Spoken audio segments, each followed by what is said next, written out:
All right, we're ready for Psalm 59 to 62 in our study tonight. And those fit into this section of the second book of Psalms as they are divided in books. So let's start with Psalm 59.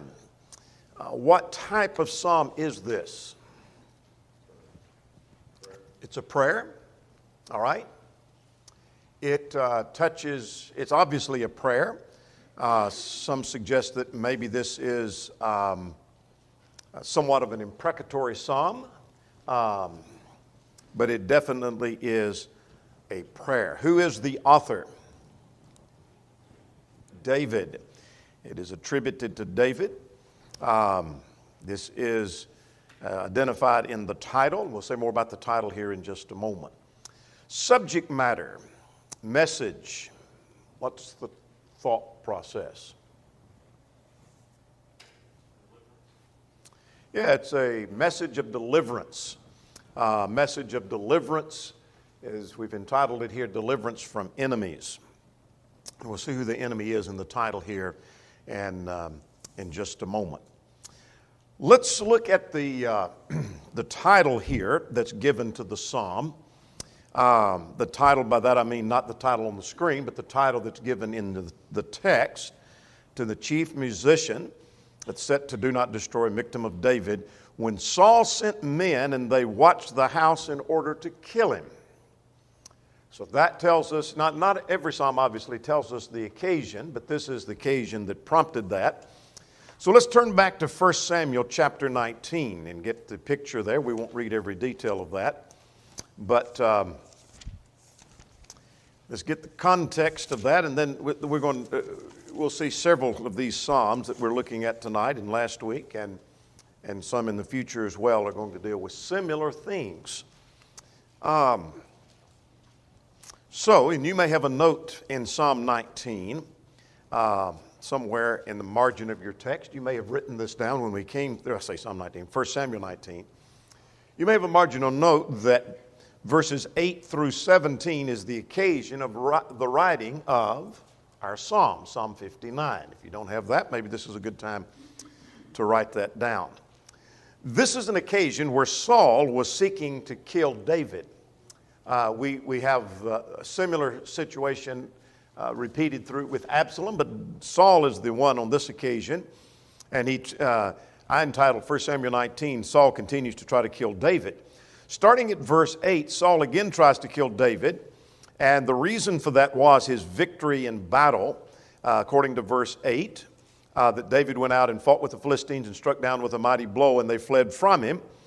And Saul, in verses 9 and 10, tried to kill David with the spear, and it was unsuccessful.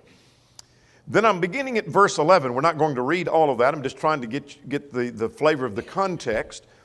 That Saul sent men to David's house. Notice at verse 11, to watch him, to kill him in the morning. And of course, Saul's daughter Michal is David's wife. And so he's trying to kill his son-in-law. And so Saul is setting out to kill him, and he sends men to watch him in order to kill him. And of course, he escapes. And David's wife helped him escape by letting him out the window and down from a window. And she then put, notice, an image in the bed, verse 16, and covered it with goat's hair in his head, etc. And you know the rest of the story. I just wanted to get the occasion. So it was that occasion that prompted this psalm. Now, let's stop here just for a moment and talk about the nature of the psalms, and then we'll come back to this particular psalm. One of the things that when we first went through this cycle several years ago, back in the mid-90s, one of the things that we kept hearing when we went through the Psalms, and we haven't heard it since, but the first cycle of Psalms, we heard this. We heard a number of people saying, well, it seemed like this psalm says the same thing that psalm and the same thing that psalm and that. Can't we just group the psalms together and study them quicker? And this one's about praise, this one's about praise, and it's praise and praise and praise, and it's just over and over the same thing over and over. Or this deals with the enemy, this deals with an enemy, this deals with an enemy. It's kind of boring. Well, we talked about that a good bit, and we don't hear that much anymore. I think people have got the gist of the purpose of that. But I said all that to say this. I think Loophole captured the thought that what we have here is a problem in this psalm of a person of God being antagonized by wicked men. And you say, well, that was also the point of another psalm, and of another psalm, and of another psalm, and of another psalm. And we see that in Psalm 60, we see it in Psalm 61, we see it in Psalm 62. Well, Leupold captured the thought here. He said that the constant reoccurrence of this note in the Psalter is doubtless intended to provide a large measure of comfort and encouragement for the various circumstances of trial to which the godly were exposed. In other words, what he's saying is that God must have thought we needed a heavy dose of encouragement from these Psalms. Does that make sense? So if God gave a message 100 times, then he must have thought we needed to read it 100 times. If we only needed it twice, he would have only put it in 2 Psalms. So over and over, the psalmist is facing a wicked enemy. How did he deal with that? Well, then the next psalm maybe he's dealing with a wicked enemy. It may be a different enemy, but he deals with a wicked enemy. And God recorded that for him. Well, then here's another psalm. You say, well, what's the problem? That's a wicked enemy. How did he deal with it? God wanted us to see it over and over. And I think H.C. Leupold is correct in that. All right, let's make our way through Psalm 59 now. Several verses here. It is the longest of the Psalms we're going to consider in our study tonight. Here's what happened. Now, we know the occasion of that. He first of all makes a prayer for deliverance in verses 1 to 5. Let's work our way through that. We know that Saul is his enemy, and let's see what he says, and we're going to learn some practical things. Verses 1 to 5 talks about deliver me from my enemies, defend me from those who rise up against me, save me from the bloodthirsty men, from the workers of iniquity. Talks about how they lie in wait for me. What else do we see? Verse 3 and 4. I want to say our comments about verse 5 in just a moment. What else do you see? That's interesting. David said it verse 4, verse 3, that not for my transgression they run, verse 4, and prepare themselves through no fault of mine. What do you make of that? Jealousy of Saul. The attack is unprovoked. It's unjustified.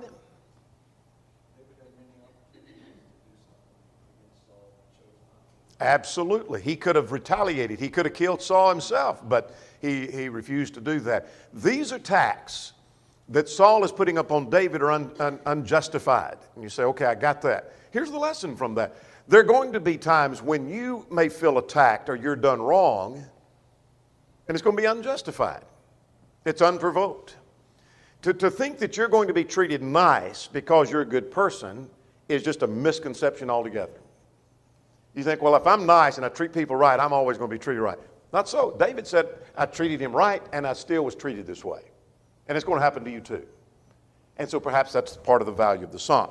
Now, verse 5 is quite interesting. He said, awake to help me. And let's just stop there. And then again, he mentions this idea of awake and punish the nations. We'll get to the nations in a moment. But I don't think he's saying, God, you're asleep at the wheel. Maybe he is.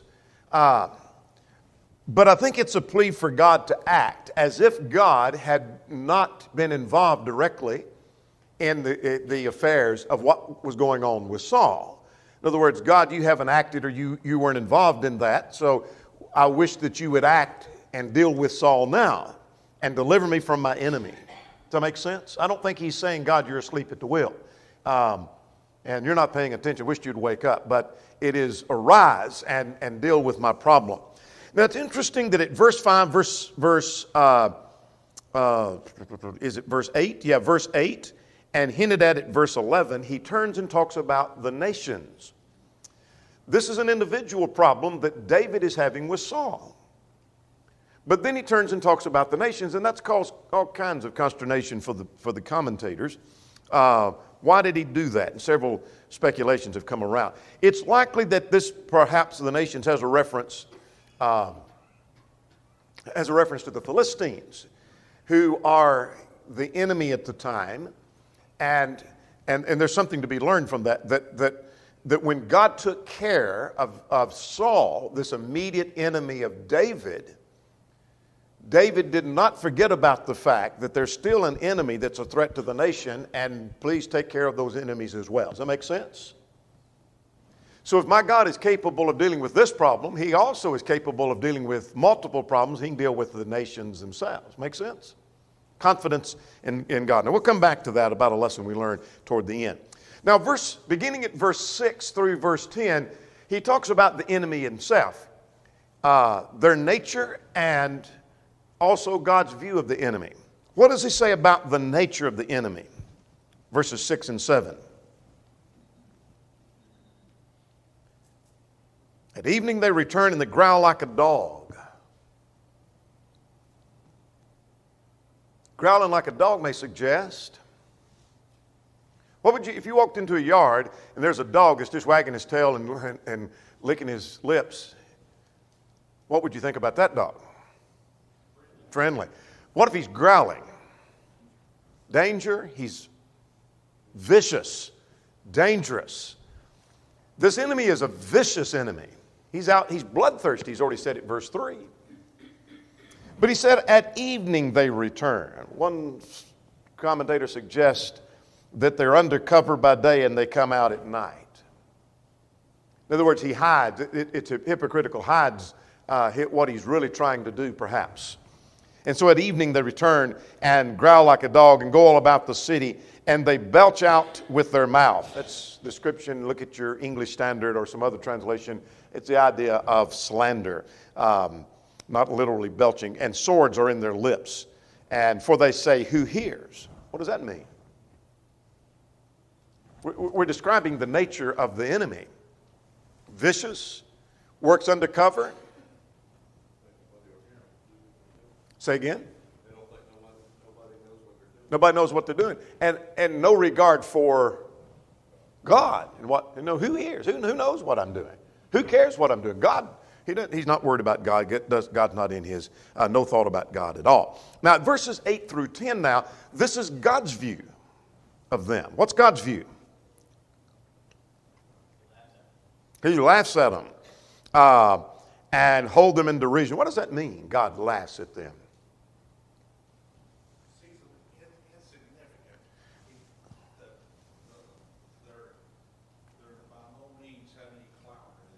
Yes. Insignificant, no clout, and all of the might and power that Saul thinks he has, God recognizes that power is nothing. And God will overpower him. God laughs at him, and God holds him in derision. Perhaps verse 9 will help us with that. On you his strength. On you his strength, I will wait for you. In other words, the psalmist is saying, which is David, I'm not relying on my own strength to deal with Saul. I'm not relying on my own wisdom to deal with Saul. I'm not relying on anything but God to deal with Saul. Does that make sense? It's not that I'm a smarter person than Saul, so I can outthink him. I'm stronger than him, so I can fight him. It's on your strength that I think, for God is my defense. And then, verse 10, may my merciful God shall come to meet me, and God shall let me see my desire on my enemies. Now, his desire is going to be expressed at verses 11 to 13. Make sense so far? All right, start at verse 11. Here's a plea for judgment upon the enemy. Now, this is interesting. You tell me why this might be. He said, do not slay them, lest my people forget. Now, wouldn't you think if you were in David's shoes, or maybe I should word it this way, if I were in David's shoes and Saul was trying to kill me, he's already thrown a javelin at me and tried to kill me, and then he's come to my house where I live with his daughter, having men watch me, and his desire is to kill me, that my prayer to God would be, kill him and cut his head off, God. I want you to utterly destroy him and all of his army. But that's not what David says. David says, verse 11, do not slay them.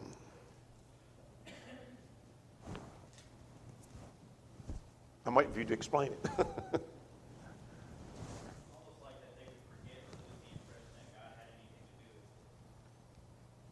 All right. Could be.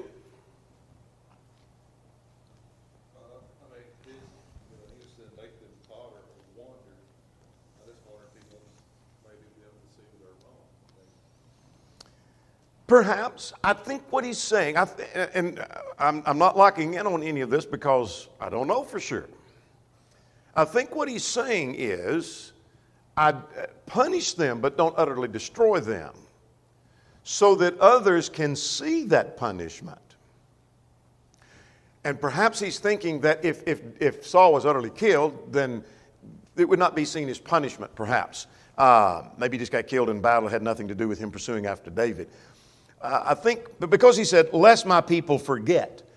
In other words, I want Saul punished, and punish him and stop him and slow him down and get him off of my back, but I do not want him utterly destroyed. Lest my people forget. I don't want the sin that he commit to be forgotten. I want others to benefit and to change. Scatter them.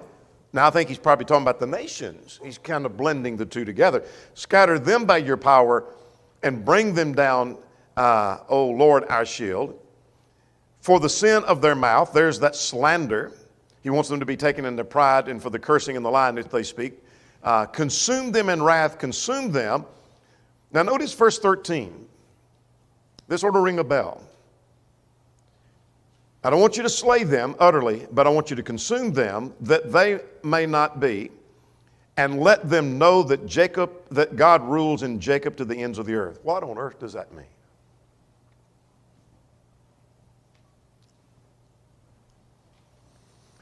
They're going to speak, Donnie. That's through the lineage of Abraham, that Jacob's house, that God promised to establish Okay. an earthly kingdom through, and all the way down through the line, and then through that the Messiah is going to come. So he's pleading for God rules in Jacob's house to the end. Otherwise, he's going to bring to fruition what he promised he would, his promises to the patriarchs. All right, and we're going to see some of that in the next psalm, I think, Psalm 60 and 61. That's true. Bingo, bingo. Saul does not get the picture God's in control. He's in control for that very reason Tim just mentioned. Not just for that reason, but that's one of the things he's accomplishing with that control. But I think it's basically the same statement that God rules in the kingdoms again. God rules in the house of Jacob. God's in control here. So let's go back now to verse 11. It's a plea for judgment on the enemy. Don't utterly wipe them out. Punish them severely. Here's what I want people to know. I want them to know that God rules in Jacob to the ends of the earth, that God's in control. God's in the saddle and God's in control. It's a thing Saul has missed and Saul's people have missed. And David understood, but no one else seemed to understand it in Saul's administration. Powerful statement. It reminds us of statements in Daniel. Now, one writer made this is not original with me, but I made a marginal note at verse 13 years ago. One writer made the point, this is the justification for imprecatory psalms. An imprecatory psalm is where you pray that something bad happened to your enemy. And he is praying for the defeat and the fall of Saul, punishment of Saul. That is an imprecatory psalm. What justifies us in that? Well, here's your justification, verse 13. Let's finish the psalm, verses 14 to 17 now. He said, evening they return and growl like a dog. Here's that picture again, and they wander up and down for food, and they howl. But I will sing of your power, and I will sing aloud of mercy in the morning. For you are my defense and the refuge all the day, and my strength, and I will sing praises. So David makes this promise. I trust in God, and I praise God. And so David anticipates that the deliverance is going to come. Does that make sense? In other words, David doesn't say, please deliver me, but then the next statement sounds like he doesn't think it's going to happen. We do that sometimes. We pray for something, and then our next statement, as soon as the prayer is over, is like we think it's not going to happen. David prays for deliverance, but then his praise at the end is as if God's already done that. Make sense? It's like God's already done that, and he anticipated that's going to be the case. All right. One of the lessons we learned, let's go to practical lessons now. And one of the things I learned from that is David has David's private concerns between him and Saul. Saul wasn't out trying to kill everybody else. He's trying to kill David. David's private concerns about Saul did not mean that he was indifferent to the problems that affected the whole of Israel. So that's why he prays for the defeat of Saul, but also deal with these nations, because that's the threat of the whole nation. And so I may have problems that I'm dealing with myself, but I need to be concerned about the whole of the people of God as well. Does that make sense? All right. What else do you learn? Psalm 59. I think when it says taken in their pride, that's going to be a humble. That's going to humble these men. You're right. Absolutely. They're going to be humble, brought to their knees.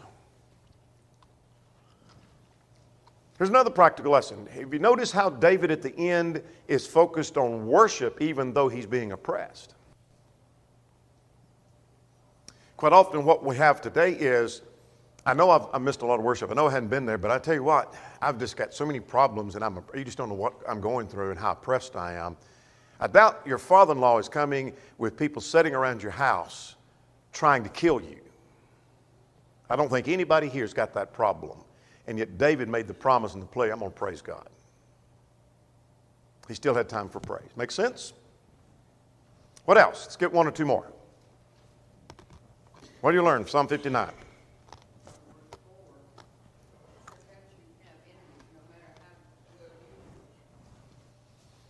Absolutely. Just because you're a good person doesn't mean people are going to treat you right. One of my favorite quotes, I forgot who was the author of the quote, said, if you're expecting people to treat you fairly because you're a good person is like expecting a bull not to attack you because you're a vegetarian. It just doesn't work that way. Let's go to Psalm 60. What kind of psalm or type of psalm is this?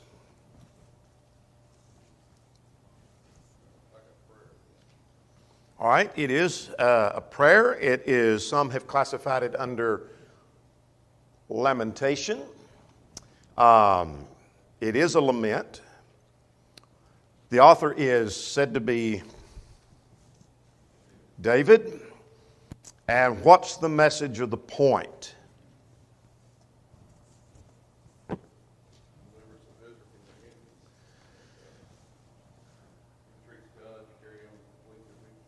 All right, yeah, deliverance from the enemy. This seems to be a lamentation after losing a battle. There seems to have been a battle, most likely with Edom. Evidence will be later at verse 8. That didn't go well, but it later goes well. Now, there's some problems with this psalm. The occasion for this psalm is 2 Samuel chapter 8. Let's go, before we go to 2 Samuel 8, let's go to Psalm 60 and look at the title. That this is when he fought against the Mesopotamia and Syria of Zeboah, and Joab returned and killed 12,000 Edomites in the valley of Salt. All right, simple enough, we think. So we run into some questions here. 2 Samuel chapter 8. I won't go to 1 Chronicles 18, which is on the screen. I'm not going to read 2 Samuel 8. Just want to get you the flavor of this. The New King James entitles 2 Samuel 8, David's further conquest. If you're a speed reader, read through that real quick. And if not, then read it at your pace. And when you get through, let me tell you what you're not going to find. Look for a defeat there. You won't see it. It lists his success. It lists his success. Now keep your finger there because we're going to come back to that.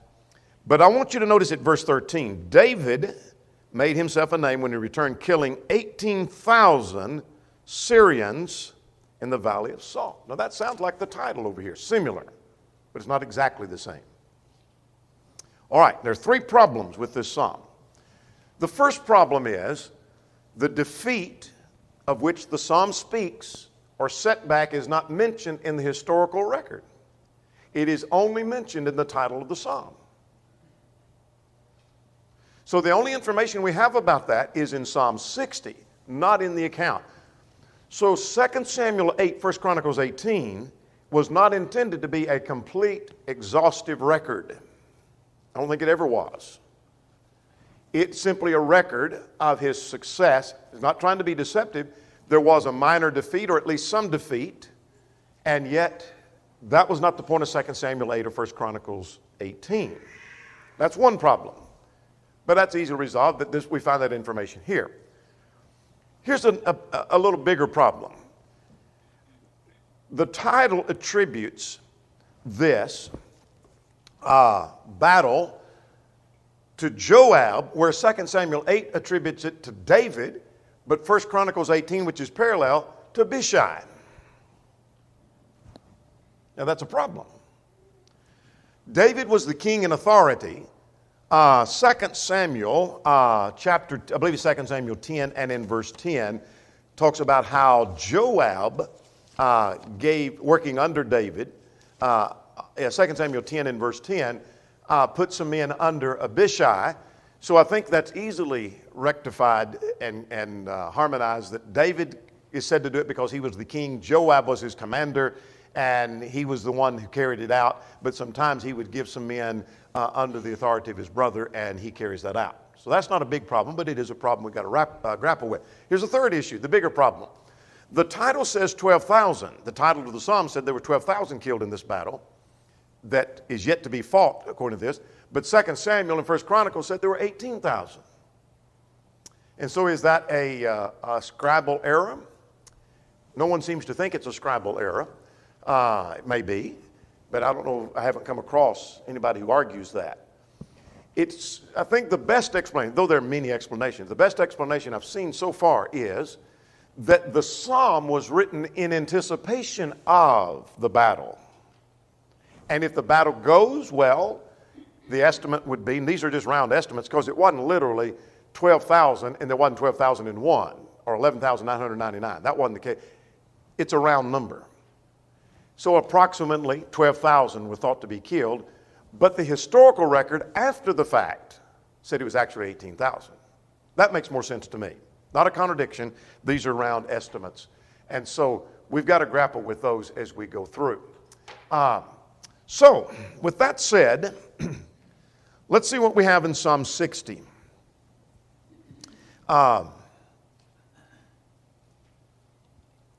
Jensen calls this psalm from the scattering to the triumph. I like that. From the scattering to the triumph. So there is a lamentation. What is a lamentation, by the way? If you had a friend with you tonight who said, I don't know what a lamentation is, what would you whisper to them? Expressing sorrow or grief.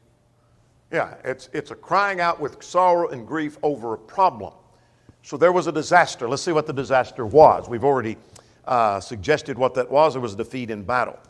God, you cast us off and you broke us down. You have been displeased. There's something about them that God was displeased with. And so God is said to have caused the disaster. And David is not saying, God, you caused this. You allowed it, is the point. You have broken, heal its breaches, for it is shaking. You've made us, I'm at the end of verse 3, you made us drink the wine of confusion. In other words, we went to battle and we were defeated. And again, that's the only record we have of this. This is not recorded in the historical account. Now, that was the disaster. So verses 4 and 5 is a call and a rally of the people to battle. Now notice at verse 5, you have given a banner to those who fear you. That'd make a good sermon. A banner to those, God has given a banner to those who fear you. In the context of military action, what is a banner? It's a flag or a symbol. It's an identification for a certain entity that identifies it, that the other people can understand it and know what it is. Okay. It is a rallying point, isn't it? Yeah. Here is our banner. Here is our flag, around which we all rally to go to battle. And so it's simply saying, here is the rallying point. You have given a banner to those who fear you. The cause of the Lord. Those who fear God will rally to that banner. That it may be dismayed because of, or displayed because of the truth. That your beloved may be delivered and saved and save with your right hand and hear me. In other words, God's strength. So here's a call to battle. We'll rally to battle to the banner you have given us, and we're ready to go to battle. So that's the lamentation, the disaster. Let's talk about the proclamation. Now this gets quite interesting here in the proclamation. Here's he trusting in the promises of God. What does he say in 6 to 8? He remembers something. Let's see what he says, and then you tell me what it means. He said that God has spoken his holiness. I will divide Shechem, and I will measure out the valley of Succoth. Gilead is mine, Manasseh is mine, Ephraim is the helmet of my head, Judah is my lawgiver, and that's far enough to make the point. That's the tribes. If he says that about these tribes, what's he referring to? Yeah, God. Remember, we saw in the last time, God rules in the nation. I think he's recalling the promise that God had made to Israel. God had made a promise that these were his people, this was his nation. He would give them the land. He would protect them in the land. But there's an enemy. The enemy's mentioned: Moab, Edom, and Philistia in verse 8. So he talks about the people of God. He talks about the enemies of God. And so what he's doing is he's recalling trust in the promise. If God made a promise to Israel, then we're putting our trust in that promise that God's going to keep his promise. Here's the hard part. That's not easy to recall and remember and trust when you've just suffered defeat. David has just suffered defeat, but he's raising the statement of the promise of God to his nation and is saying, and perhaps that's part of the rallying point and the banner around which we rally, is that God has made a promise and God's going to keep his promise and God will fulfill his promise. I know we suffered defeat, but God's going to do what he says. Make sense? So here's the confidence that David has. Moab is my washpot. What does that suggest? That's a humiliating statement about Moab. Moab is my washpot. In other words, where I wash my feet. Moab is my wash basin. That's a humiliating job is to be one who washes feet, but what about being even lower than that and be the wash basin? That's Moab. Over Edom I will cast my shoe. See, never seen that phrase before. Some suggest that may have reference to casting your shoes, sandals, to a slave because they have a lowly task. Some say it's a piece of furniture that you would toss your dirty shoes upon. Either way, it is a put down of Edom. So here's the trust that God is going to do what he says and take care of his people, because Edom is going to be a wash basin, and or Moab, a wash basin. In Edom, I'll cast my shoe, and Philistia will shout with a triumph shout in triumph because of me. In other words, congratulating the victor. God is going to be victorious over the enemy. Does that make sense?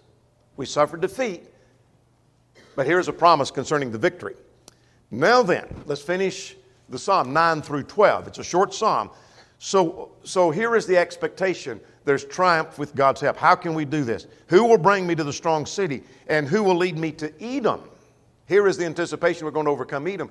There are your evidences in verse 8, verse 9, that Edom was the one that brought the victor over Israel. The defeat, or rather, we saw in verses 1 to 3. And you, God, who did not go out with his armies, you didn't go out with us in verses 1 to 3. Give us help. For in vain is the help of men. Through God we will do valiantly.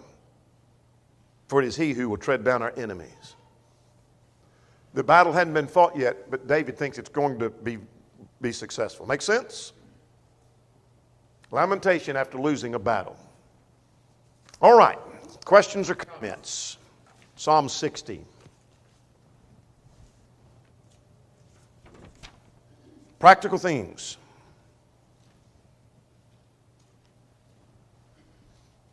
Practical things you learn from this psalm.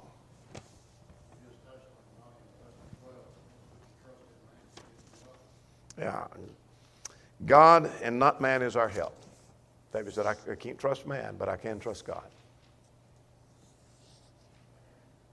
Do you ever find it hard to put full confidence? I'm not saying it can't be done, but do you ever find it hard to put full confidence in something God said he would do when you just suffered some defeat or loss? For example, God says he will hear and answer your prayers, and yet you've prayed and prayed and prayed for something and it didn't go the way you wanted it to. Maybe you was hoping someone would survive and they didn't. And right in the middle of that, to still have confidence God's going to do what he says. Not always easy. David said he did. Make sense? What else? Psalm 60. We got to get to 61.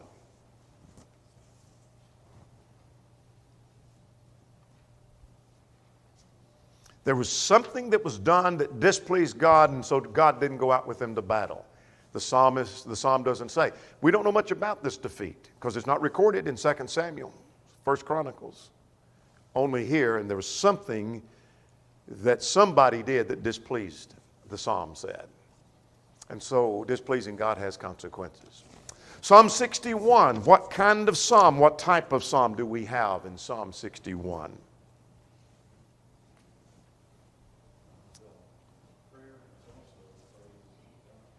Yes, it's a prayer and it's praise as well. The author is David. And so what's the point or the message? What's going on with the psalmist? All right, he gives eternal protection. What's going on with David? He's overwhelmed. He's been expelled. So I call this simply God's protection when expelled. So let's see what the occasion is in Psalm 61. Jensen calls this an exile praise. Let's go to 2 Samuel 17.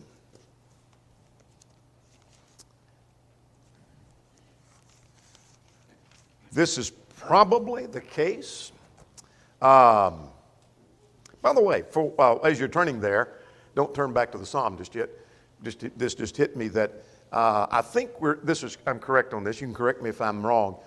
That this says on a stringed instrument in the title to Psalm 61. I think that's the first. We're here at 61st Psalm. We've been through 60 other Psalms. I think that's the first time that phrase is used.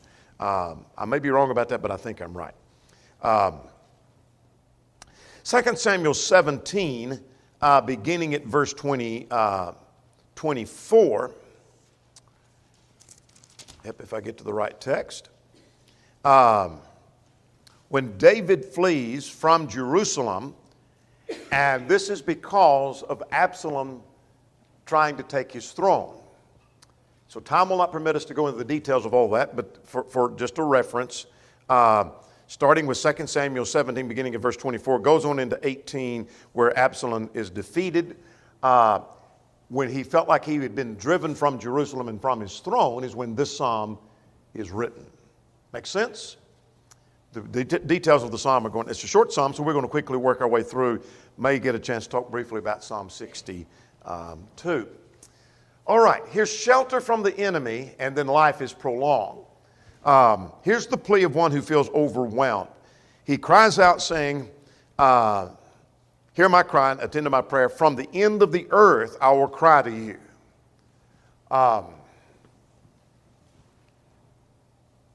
That may be, that expression, the end of the earth, may give the idea of that I'm going to cry to you wherever I go. But it seems to suggest that he feels like that he's driven, no matter what the distance is, that he's been driven to the end of the earth. I've been expelled. I've been driven away. In fact, he uses the word, my heart is overwhelmed. Lead me to the rock that is higher than I. Lead me to a higher place. Lead me and get me out of this. And so he feels like I've been driven, I'm again helpless, I've been mistreated. And so that's verses 1 and 2. Now his confidence now is based on what? Verses 3 and 4. I have confidence you're going to act and going to do because that's exactly the case.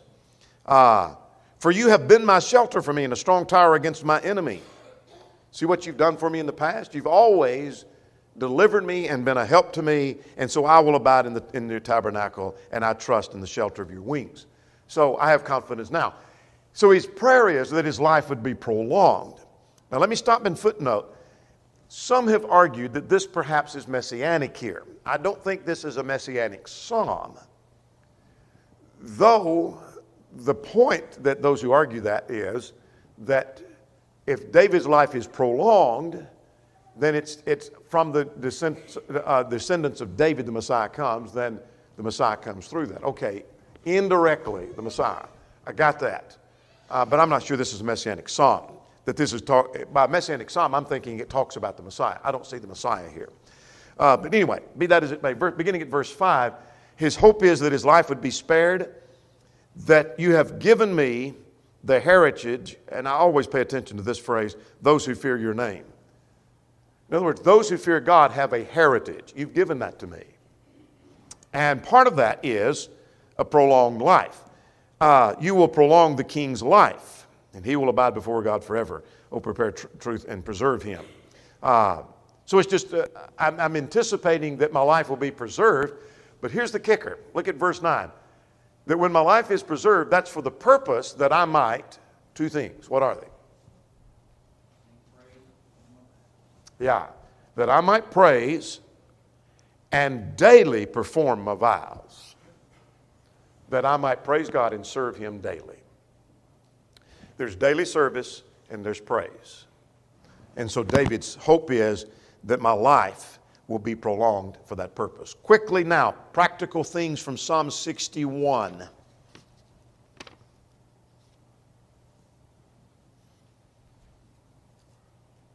Teaches a lot about vowing to God or just serving.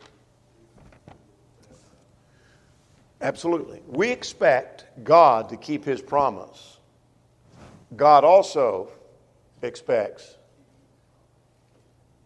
us. What'd you say?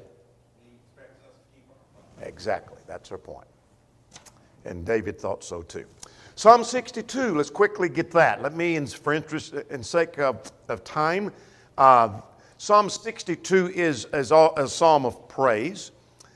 David, some classify it as a God psalm, some in the category of man. It's a psalm where he is looking for refuge. God is our refuge, our rock of defense, very similar. I think Leupold is correct. Some have tried to identify this with the same occasion of Psalm 61 when Absalom is pursuing him, maybe. But I think Leupold is correct when he said it is absolutely impossible to pinpoint the occasion of this psalm. Nothing in the title, nothing in the psalm gives us a detail that tells us we know exactly which occasion. He is in trouble. He needs God to be his rock of defense. So let's quickly, our time is about gone, so I'm going to have to do this psalm in injustice and just quickly cover it. He deals with trust and adversity. Here's confidence in God. And verses 1 and 2 in Psalm, what am I looking for here? He is my rock, I'm reading at verse 2, and my salvation, he's my defense. And how long will you attack, O man? So he's under attack. And so you shall be slain, all of you, because he trusts, he believes God's going to cause the enemy to fail. So here's the adversity in verses 3 and 4 that he's dealing with. They only consult to cast him down from a high position. His enemy is dishonest. Their motive is not pure. So he's facing adversity, as is often the case in the psalm, and he shows his confidence in God. Now, verses 5 to 8 deals with trust and security. I'm just going to leave it at that because I want to get down here to trust and vanity in verses 9 to 12. He makes a plea that I trust in God and for others to trust in God and not man. Talks about man being like a vapor. Men of high degree will lie to you. In other words, man you can't trust man. So don't put your trust in your confidence in man. Put your trust in God. Then he gives 4 reasons why you trust in God, verses 11 and 12. You might underline them as we mention them. The 4 reasons is his word, verse 11. God has spoken once, and I've heard this. His power, verse 11. His mercy, verse 12. And his judgment, verse 12. Make sense? So again, here's a psalm where there is adversity. And so what does David do? David trusts in God. He puts his confidence in God. I'm secure with God. But let me tell you what we need to do, David is saying. We need to put our trust and our confidence in God and not man, because man is nothing but a vapor that's just gone. Can't trust him. He's unreliable. But here's why I trust in God. What he said, the power that he has, the mercy that he has, and the judgment he will execute. That's why I trust God.